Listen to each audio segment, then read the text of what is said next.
नमस्कार दोस्तों, आज मैं पहुंची हूँ झांसी महानगर में स्थित लहर की देवी मंदिर, जो कि सीपी बाजार में स्थित है। इस मंदिर की एक बहुत ही प्रसिद्ध कहानी है जो मैं आपको बताती हूँ।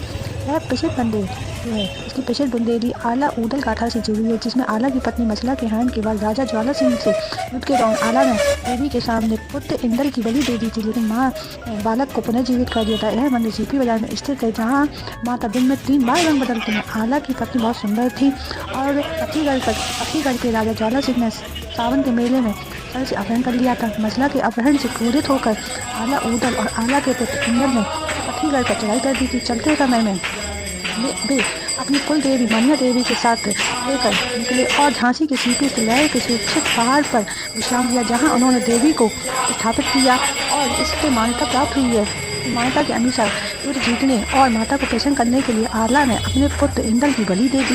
माता मनिया देवी ने प्रसन्न होकर बालक को पुनः जीवित कर दिया था। ऐतिहासिक रूप से कहा गया है कि पौष नदी का पानी इस क्षेत्र तक आता है और नदी की लहरें माता के चरणों को स्पर्श करती हैं। इसके कारण इस मंदिर को लहर की देवी के मंदिर के नाम से जाना जाता है। और सबसे प्रसिद्ध बात क्या है, आपको मैं बताती हूँ।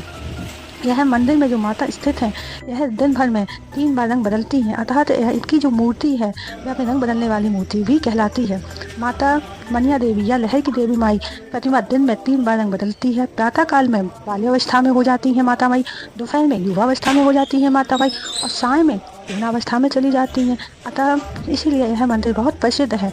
मैं तो लहर की देवी मंदिर आ चुकी हूँ और माता रानी के दर्शन भव्य रूप से मैंने प्राप्त किए हैं। अब मैं आपको बताना चाहूँगी, अगर आप भी माता रानी के दर्शन करने के लिए आना चाहते हैं तो आप आ जाइए झांसी महानगर।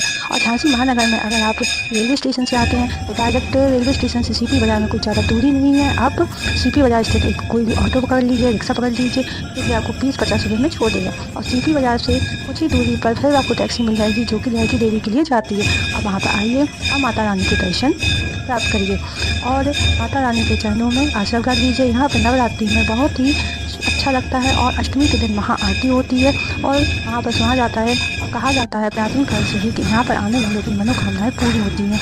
अतः अगर आप आना चाहते हैं तो आप आइए, नवरात्रि आने के लिए हैं, नवरात्रि में दर्शन करिए। जय माई की।